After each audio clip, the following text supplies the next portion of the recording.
살아계신 하나님 아버지, 죽음을 이기시고 다시 살아나신 우리 주 예수 그리스도의 이름을 찬양합니다. 어제 부활절 예배를 통하여 많은 은혜를 허락하여 주시고 특별히 죽으면 살게 된다라는 말씀에 다시 한번 우리가 도전을 받습니다.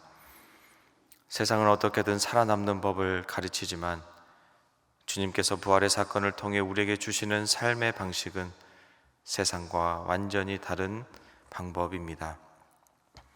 하늘의 밀이 땅에 떨어져 죽지 아니하면 하늘 그대로 있고 죽으면 많은 열매를 맺게 되는데, 부활의 능력을 믿는 우리는 생명을 잃어버릴 각오를 해야, 죽을 각오를 해야 진정한 생명을 얻게 되는 줄로 믿습니다. 그러나 그 길은 너무나 어렵습니다. 너무나 힘듭니다. 예수님도 지금 내 마음이 괴로우니 라고 고백하실 만큼 쉽지 않는 길이었습니다.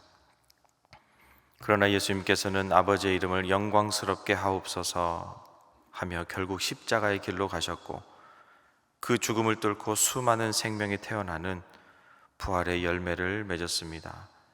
주님, 우리가 그 열매입니다. 우리가 예수님의 열매입니다. 우리도 부활의 능력을 경험했습니다. 주님, 부활의 능력을 경험한 우리에게 힘을 더하여 주시옵소서. 세상의 법으로 살아가는 것이 아니라 예수님의 방법으로 살아가는 부활의 능력을 우리들에게 허락하여 주시옵소서. 부활의 주님을 만난 제자들이 두려움에서 담대함으로 바뀌었던 것처럼 우리도 살아계신 주님을 만나 오늘을 주님이 주신 믿음으로 강하고 담대하게 살아가게 하여 주시옵소서. 무엇을 하든지 부활의 생명을 가진 자답게 살게 하시고, 무슨 말을 하든지 죽음의 언어가 아니라 생명의 언어를 말하게 하시며, 어떤 상황을 만나든지 원망보다 감사, 낙심보다 소망, 두려움보다 생명의 언어를, 순종을 택하는 지혜로운 자가 되게 하여 주시옵소서. 우리 소망교회를 위해서 기도합니다. 우리 교회가 부활의 복음을 가진 교회답게 살아있는 예배가 계속되게 하시고, 살아있는 말씀 앞에 순종하게 하시며, 살아있는 기도의 공동체로 온전히 세워지게 하여 주시옵소서. 부활의 능력으로 날마다 새로워지는 교회로서 교회 예배가 습관이 되지 않게 하시고, 말씀이 지식으로만 남지 않게 하시며, 기도가 형식이 되지 않게 하여 주옵소서. 주님을 향한 처음 사랑을 회복하게 하시고, 영혼을 향한 긍휼함을 더하여 주시며, 십자가와 부활의 복음을 자랑스러워하는 거룩한 우리 교회 되게 하여 주시옵소서. 우리 소망의 성도님들 한 사람 한 사람을 기억하여 주시기를 원합니다. 부활의 기쁨 가운데 있으나 여전히 삶의 무게로 눌려있는 이들이 있다면 하늘의 크신 위로와 새 힘을 허락하여 주시옵소서. 몸이 연약한 성도님들에게는 회복의 은혜를 주시고, 병상에 있는 환우들에게는 부활의 주님께서 친히 찾아가셔서 치유와 평강의 은혜를 허락하여 주시옵소서. 오랜 기도의 제목을 품고 기다리는 성도님들에게는 지치지 않는 믿음을 주시고, 닫혀 보이는 문제 앞에서도 살아계신 주님이 길을 열어주신다라는 소망을 끝까지 놓치지 않게 하여 주시옵소서. 성도님들의 각 가정마다 부활의 생명이 임하게 하시고, 메마른 관계가 있다면 다시 회복되게 하시며, 사랑이 식은 자리에 주님의 따뜻한 사랑이 다시 흐르게 하여 주시옵소서. 부모는 믿음으로 바로 서게 하시고, 자녀들은 주 안에서 건강하게 자라게 하시며, 믿지 않는 가족이 있다면 그들의 마음의 문을 여셔서 복음의 빛이 가정 안에 강력하게 비치는 은혜가 있게 하여 주시옵소서. 그리하여 하나님이 사랑하시고 하나님이 다스리시는 믿음의 복된 가정들 되게 하여 주옵소서. 주님, 우리 대한민국을 붙들어 주시기를 원합니다. 이 대한민국 땅에 주님의 은혜와 긍휼을 베풀어 주시옵소서. 나라를 이끌어가는 위정자들에게 지혜와 명철함을 주셔서 국민들을 진정으로 사랑하고 섬기며 하나님을 두려워하는 지도자들이 되게 하여 주시옵소서. 사회적 갈등과 분열이 치유되어 화합을 이루고, 경제적 어려움 속에 이웃들이 새 희망을 품는 이 나라 되게 하여 주시옵소서. 세계 곳곳의 전쟁으로 인해 수많은 사람들이 피해를 입고 신음하고 있습니다. 미움과 탐욕을 멈추게 하시고 무너진 자리마다 주의 평화가 임하게 하여 주옵소서. 두려움 가운데 있는 이들을 보호하여 주시고 지도자들의 마음을 움직여 화해와 생명의 길을 선택하게 하셔서 속히 전쟁이 그치고 눈물의 땅이 온전한 평안으로 회복되게 하여 주시옵소서. 부활절이 지나도 부활의 은혜는 끝나지 않음을 저희가 믿습니다. 우리의 삶이 부활의 은혜를 이어가는 증인으로 살게 하여 주시옵소서. 우리의 입술에는 복음의 향기가 있게 하시고 우리의 손에는 사랑의 섬김이 있게 하시며 우리의 삶을 통하여 누군가가 살아계신 예수님을 만나는 은혜가 있게 하여 주시옵소서. 이제 오늘도 우리에게 말씀하시는 하나님 앞으로 나아갑니다. 스가랴서의 말씀을 통해 우리 하나님이 어떠한 분인지 알아가길 원합니다. 말씀 가운데 주님의 음성을 듣게 하여 주시옵소서. 이 모든 간구 우리 주 예수 그리스도의 이름으로 기도하옵나이다. 아멘. 하나님께서 오늘 우리에게 주시는 말씀 스가랴 9장 1절에서 8절까지 말씀입니다. 스가랴 9장 1절에서 8절까지 말씀입니다. 우리 하나님의 말씀을 다 같이 합독하겠습니다. 여호와의 말씀이 하드락 땅에 내리며 다메섹에 머물리니 사람들과 이스라엘 모든 지파의 눈이 여호와를 우러러 봄이니라. 그 접경한 하맛에도 임하겠고 두로와 시돈에도 임하리니 그들이 매우 지혜로움이니라. 두로는 자기를 위하여 요새를 건축하며 은을 티끌같이 금을 거리에 진흙같이 쌓았도다. 주께서 그를 정복하시며 그의 권세를 바다에 쳐 넣으시리니 그가 불에 삼켜질지라. 아스글론이 보고 무서워하며 가사도 심히 아파할 것이며 에그로는 그 소망이 수치가 되므로 역시 그러하리라. 가사에는 임금이 끊어질 것이며 아스글론에는 주민이 없을 것이며 아스도데는 잡족이 거주하리라. 내가 블레셋 사람의 교만을 끊고 그의 입에서 그의 피를 그의 입 사이에서 그 가증한 것을 제거하리니 그들도 남아서 우리 하나님께로 돌아와서 유다의 한 지도자같이 되겠고 에스로는 여부스 사람같이 되리라. 내가 내 집을 둘러 진을 쳐서 적군을 막아 거기 왕래하지 못하게 할 것이라. 포악한 자가 다시 그 지경으로 지나가지 못하리니 이는 내가 눈으로 친히 봄이니라. 아멘. 스가랴는 학개와 말라기 선지자와 함께 포로기 이후의 페르시아 시대를 배경으로 하고 있습니다. 이스라엘 백성들이 포로 생활을 하다가 조국으로 현재 귀환한 상황이죠. 그런데 조국으로 귀환을 했지만 이스라엘 백성들의 삶은 기대 이하였습니다.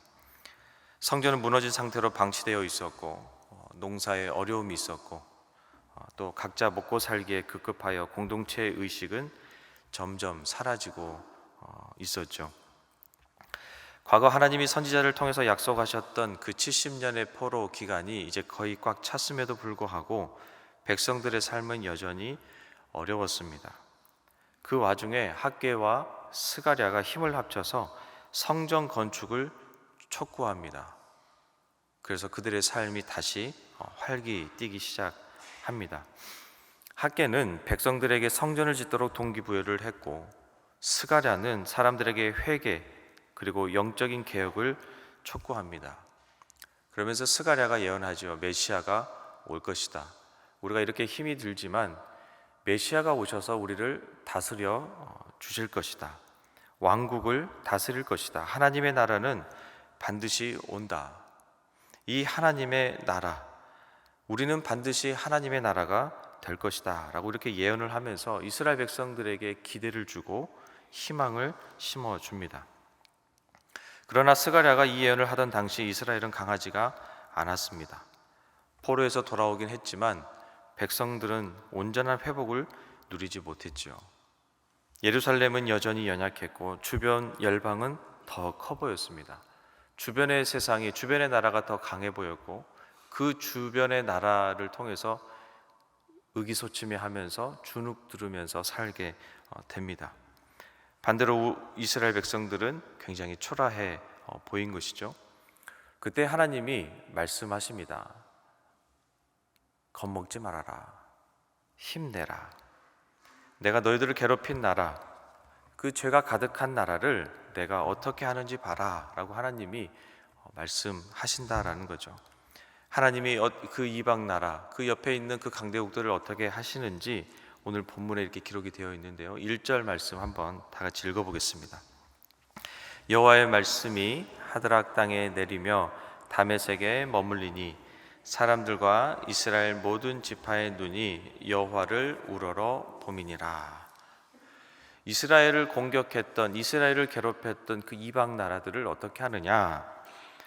오늘 말씀에 하드락 땅에 내리며, 이 부분을 히브리어 원어로 찾아보니까요, 마사라는 단어인데요, 이 마사라는 단어는 경고라는 단어입니다. 하나님께서 경고하시는 것이죠. 하드락은 이스라엘 북쪽에 위치한 아람 쪽 지역입니다. 그리고 다메섹은 아람의 정치, 행정, 교통의 중심지였습니다. 이곳은 세속적으로 번창하고 역사가 깊은 곳이에요. 그런데 하나님을 믿지 않고 하나님을 섬기지 않고 우상 숭배를 한 나라이기 때문에 심판의 대상이 될 수밖에 없다는 거죠. 하나님의 심판이 이 땅에 내려와 머물 것이다. 하드락 땅에 머물며, 이 말은 이 땅을 완전히 멸할 것이다. 철저히 심판을 피할 수 없다라는 것을 알려줍니다. 특별히 뒷부분에 사람들과 이스라엘 모든 지파의 눈이 여호와를 우러러본다라고 기록을 하고 있습니다. 과거 열왕기하 6장에서도 아람은 하나님의 백성을 여러 차례 침공한 경험이 있습니다. 온갖 만행을 저지르는 죄악된 일을 자행한 역사를 가지고 있지요. 이스라엘 백성은 아람으로부터 고통을 받았습니다. 굉장히 힘든 고통을 받았죠. 그런데 그 고통 가운데 사람들과 이스라엘 모든 지파의 눈은 어디를 향하고 있습니까? 여호와를 향하고 있다라고 성경은 기록합니다. 여호와를 향하고 있습니다. 여호와를 우러러봅니다. 다시 말하면 그 힘들고 어려운 상황에 여호와를 경외하고 있습니다. 그렇기 때문에 여호와를 경외하는 이들을 괴롭힌 나라는 하나님께서 심판하신다라는 것이죠. 그런데 하나님은 단지 이스라엘 백성들을 괴롭혔기 때문에 심판하는 것이 아닙니다. 근본적으로 괴롭히는 그 마음, 괴롭히는 그의 삶에, 그들의 마음 속에 어떠한 것이 있냐 하는 것이죠. 악한 것이 있었다라는 겁니다. 근본적으로 악행을 저지르는 그들의 마음이 있는데 어떤 마음을 품고 그런 악행을 저지르는가? 오늘 본문 2절에 이렇게 기록합니다. 그 접경에 하맛에도 임하겠고 두로와 시돈에도 임하리니 그들이 매우 지혜로움이니라. 여기 하맛, 두로, 시돈이 등장합니다. 특히 두로와 시돈은 고대 세계에서 무역과 상업의 중심지로 명성을 떨친 지중해 그 동쪽 연안 항구로 아주 유명한 도시입니다. 세상적으로 보면 굉장히 영리한 도시들이었죠. 근데 이 도시들에게 하나님이 말씀하시는 겁니다. 그들이 매우 지혜로움이니라. 이것이 그들이 심판을 당하는 이유였습니다. 그들이 매우 지혜로움이니라. 그들이 지혜롭기 때문에 심판을 당한다는 것, 어찌 보면 상식적으로 납득이 되지 않는 굉장히 어려운 표현입니다. 그러나 여기서 말하는 지혜는 세속적 지혜입니다. 그들이 자기의 안전을 보장하는 요새를 쌓으며 수단과 방법을 가리지 않고 금과 은, 많은 재물을 쌓기 위한 상수를 말하는 것이지요. 이들의 교만, 자만, 그리고 거짓과 불의, 탐욕과 관련된 그러한 지혜였습니다. 세상 사람들은 이런 세상의 지혜를 높이 평가합니다. 능력이 있다라고 생각을 하죠. 머리가 좋으면 살 길이 열린다라고 생각을 합니다. 계산이 빠르면 무너지지 않을 것 같다라고 여깁니다. 경험이 많으면 실수하지 않을 것 같습니다. 그러나 하나님 없는 지혜는 구원을 해주지 못한다라는 거예요. 구원을 해주지 못하는데 그 지혜가 무슨 소용이 있겠습니까? 구원을 해주지 못하는데 그들의 부가 무슨 소용이 있겠습니까? 그 두로의 지혜로움이 어떤 형태로 표출되었는지 3절 말씀에 기록되어 있는데 한번 다 같이 읽어보겠습니다. 두로는 자기를 위하여 요새를 건축하며 은을 티끌같이 금을 거리에 진흙같이 쌓았도다. 두로는 견고한 요새를 건축했습니다. 그리고 은과 금을 셀 수 없이 쌓아두었죠. 은을 티끌같이 금을 진흙같이라는 표현은 두로의 부여가 얼마나 엄청났는지를 보여줍니다. 이들은 수단과 방법을 가리지 않고 엄청난 부를 축적했습니다. 그렇게 축적된 재물이 그들의 힘과 능력이었습니다. 그들이 쌓여가는 재물을 보며 자신들이 심히 지혜롭다 이렇게 자부하며 교만했습니다. 그러나 무자비하고 부정하게 쌓여가는 그 재물을 쌓는 것, 재물을 의지하는 것, 이 태도를 하나님이 심판하신다라는 것이죠. 즉 그들의 지혜는 참된 지혜가 아니라 우매한 것이고 미련한 것이었습니다. 그런데 이 모든 것들을 누구를 위하여 했습니까? 자기를 위하여 했습니다. 두로는 자기를 위하여. 두로는 하나님을 의지하지 않고 자기를 위하여 성을 쌓았습니다. 자기 안전을 위하여, 자기 영광을 위하여, 자기 확신을 위하여 견고한 요새를 만든 것이죠. 두로는 그 당시 성벽의 높이가 무려 50m나 되는 견고한 성읍을 건설했습니다. 그야말로 철옹성과 같은 성벽을 쌓은 것이죠. 이 성벽이 자신들의 안전을 장담한다라고 생각을 했습니다. 자신들의 건축 기술이, 자신들의 그런 지혜가 자신들을 보호한다라고 믿었습니다. 그러면서 교만해졌지요. 그런데 이것도 결국 7개월 만에 무너집니다. 결국 하나님 없이 쌓은 견고함은 참된 견고함이 아니다라는 것을 보여줍니다. 사람 보기에는 지혜롭게 세운 것 같고 무너지지 않을 것 같은, 안전할 것 같지만 아니다라는 거죠. 자기 자신 위에 세워진 인생은 언젠가 드러나게 됩니다. 그러한 인생들을 하나님이 어떻게 하십니까?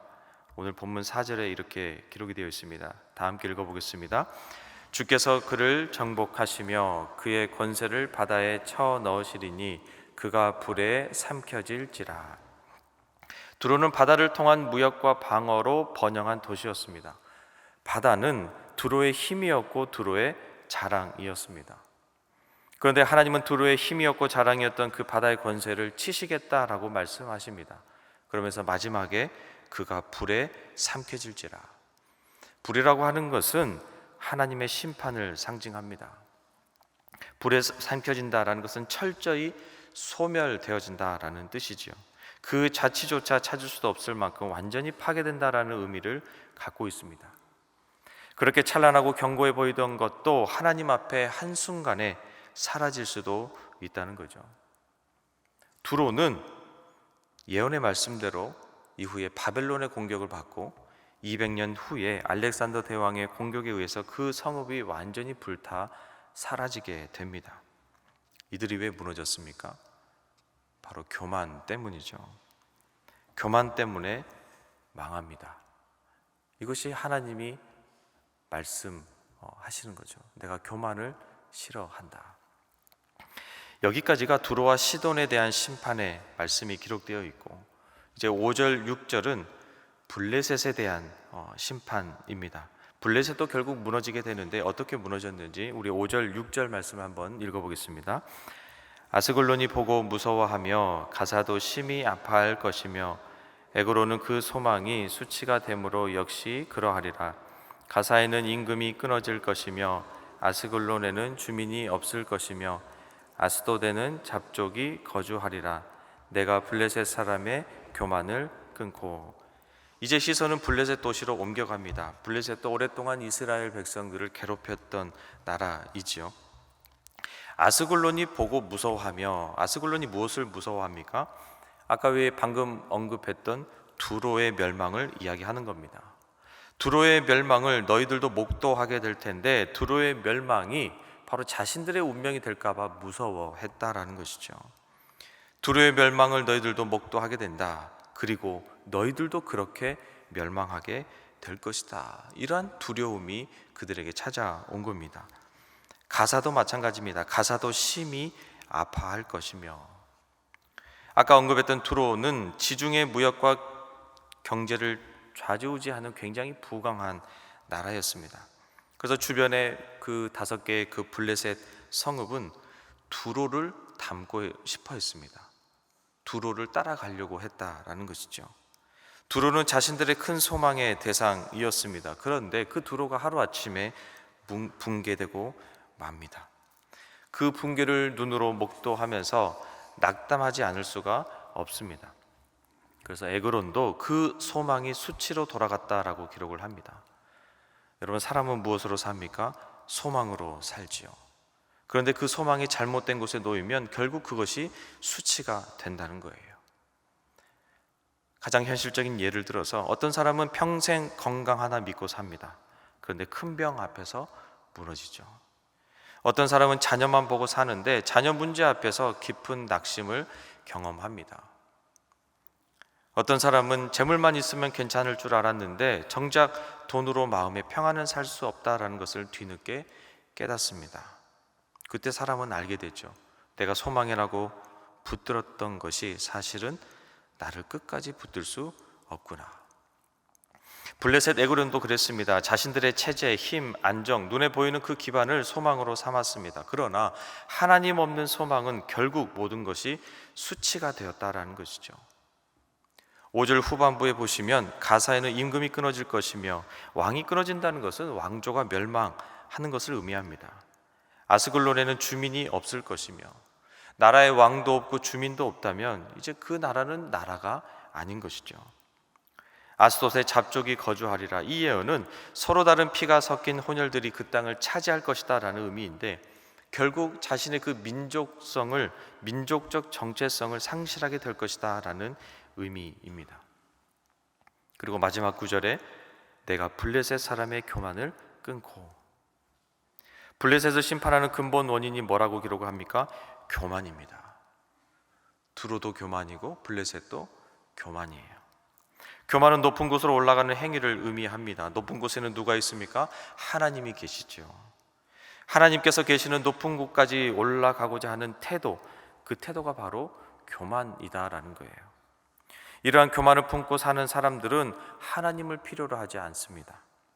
하나님 없이도 자신들만의 힘으로 이 세상을 능히 헤쳐나갈 수 있다라고 믿는 것이죠. 더 나아가 자신이 하나님보다 더 높은 위치에 섰다고 믿으면 다른 사람을 멸시합니다. 괴롭힙니다. 이러한 교만한 위치에 있는 자들은 어떻게 됩니까? 패망하게 된다라는 것이죠. 교만한 자들을 반드시 하나님께서 멸절시킬 것이다 라고 말씀을 하십니다. 잠언 16장 18절에 이렇게 기록하죠. 교만은 패망의 선봉이요, 거만한 마음은 넘어짐의 앞잡이니라. 사랑하는 성도 여러분, 우리는 이 땅을 살며 여러 소망을 품을 수 있습니다. 자녀를 위해서 기도할 수 있고, 건강을 위해서 애쓸 수 있습니다. 삶의 안정도 구할 수 있어요. 그러나 이 모든 것들을 통치하시고 이 모든 것들을 다스리시는 하나님께 소망을 두는 사람이 가장 지혜로운 사람인 줄로 믿습니다. 하나님께 소망을 두는 사람은 결코 부끄러움을 당하지 않습니다. 왜냐하면 우리는 하나님께 속해 있기 때문이죠. 우리 7절 말씀을 다 같이 한번 읽어보겠습니다. 그의 입에서 그의 피를, 그의 이 사이에서 그 가증한 것을 제거하리니 그들도 남아서 우리 하나님께로 돌아와서 유다의 한 지도자같이 되겠고 에그론은 여부수 사람같이 되리라. 아멘. 앞에서는 심판이 계속 기록되어 있는데, 심판에 대해서 기록이 되어 있는데 7절에는 놀라운 변화가 일어납니다. 입에서 그의 피를, 이 사이에서 가증한 것은 우상 숭배, 이방 종교의 더러움을 뜻하는데요. 이것을 어떻게 하시겠다는 겁니까? 이 더러운 것을 제거하셔서 하나님께 속한 자로 바꾸시겠다라는 거예요. 하나님께로 돌아오게 하겠다라는 겁니다. 얼마나 놀라운 말씀입니까? 원래 하나님 밖에 있었던 자, 우상 숭배하는 자는 다 멸망의 대상입니다. 그런데 그들도 하나님 손에 정결하게 되면 하나님께 속한 자가 될 수 있다는 거예요. 여러분, 이것이 바로 복음의 방향입니다. 하나님은 죄를 미워하시지만 죄인을 정결하게 하셔서 자신의 백성으로 삼기를 원하신다라는 거죠. 물론 우리도 그러한 혜택을 입은 사람들입니다. 하나님은 무조건 멸망시키는 것만이 목적이 아니라 그 죄 가운데 회개하고 돌아오는 자들을 구원하고자 하는 하나님의 마음을 엿볼 수가 있다라는 것이죠. 마지막 8절 말씀 우리 다 함께 읽어보겠습니다. 내가 내 집을 둘러 진을 쳐서 적군을 막아 거기 왕래하지 못하게 할 것이라. 포악한 자가 다시는 그 지경으로 지나가지 못하리니 이는 내가 눈으로 친히 봄이니라. 하나님께서 열방을 심판하시는 목적 가운데 하나는 자기 집을 보호하기 위함입니다. 내가 내 집을 둘러 진을 쳐서 적군을 막는다. 여러분, 이것보다 더 강력한 보호의 표현이 어디 있겠습니까? 하나님께서 친히 자기 백성의 주위에 울타리가 되시고 방패가 되시겠다라는 뜻입니다. 하나님께 속해 있는 사람은 하나님의 보호를 받는다라는 말씀이에요. 어떻게 보호받습니까? 내가 눈으로 친히 봄이니라. 하나님은 자기 백성의 형편을 모르지 않으십니다. 다 알고 계세요. 우리의 눈물도 보시고 억울함도 보시고 두려움도 보시고 우리의 참음도 보시고 우리의 기도도 보십니다. 그리고 보시기만 하는 것이 아니라 거기에 개입을 하시는 거죠. 중요한 건 하나님은 자신의 백성을 결코 버려두지 않으십니다.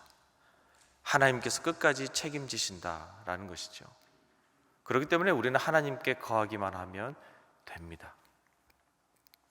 어젯밤에 천둥 소리가 들으면서 번개가 쳤죠. 저희 집에 아이들이 무서워 하더라고요. 바람이 불고 창문이 조금 흔들리면서 불안해합니다. 그런데 같은 밤인데도 제가 옆에 있으니까 금방 잠이 듭니다. 천둥이 사라진 것이 아니죠. 상황은 똑같습니다. 근데 아이는 안다는 거예요. 아빠가 옆에 있구나. 아빠가 함께 있구나. 그 사실 하나 때문에 아이들은 잠이 듭니다. 사랑하는 성도 여러분, 믿음의 평안이 바로 이것입니다. 문제가 다 없어져서 평안한 것이 아니에요. 대적이 원수가 다 사라져서 평안한 것도 아닙니다. 하나님이 나를 보고 계시고 하나님이 나를 둘러 진치시고 하나님이 나를 지키시고 계신다라는 이 사실을 내가 믿기 때문에, 그게 사실로 다가오기 때문에 우리가 평안한 것입니다. 하나님은 지금도 우리와 함께 하십니다. 그리고 앞으로도 함께 하십니다. 이 함께 하신다는 이 사실을 온전히 믿을 수 있는 우리의 삶이 될 수 있기를 바랍니다. 하나님이 함께 하신다는 믿음이 오늘 하루를 또 앞으로의 우리의 삶을 평안의 길로 온전히 인도해 주실 줄로 믿습니다. 다 함께 기도의 자리로 나가겠습니다. 하늘에 계신 우리 아버지, 아버지의 이름을 거룩하게 하시며 아버지의 나라가 오게 하시며 아버지의 뜻이 하늘에서와 같이 땅에서도 이루어지게 하소서. 오늘 우리에게 일용할 양식을 주시고 우리가 우리에게 잘못한 사람을 용서하여 준 것 같이 우리 죄를 용서하여 주시고 우리를 시험에 빠지지 않게 하시고 악에서 구하소서. 나라와 권능과 영광이 영원히 아버지의 것입니다. 아멘.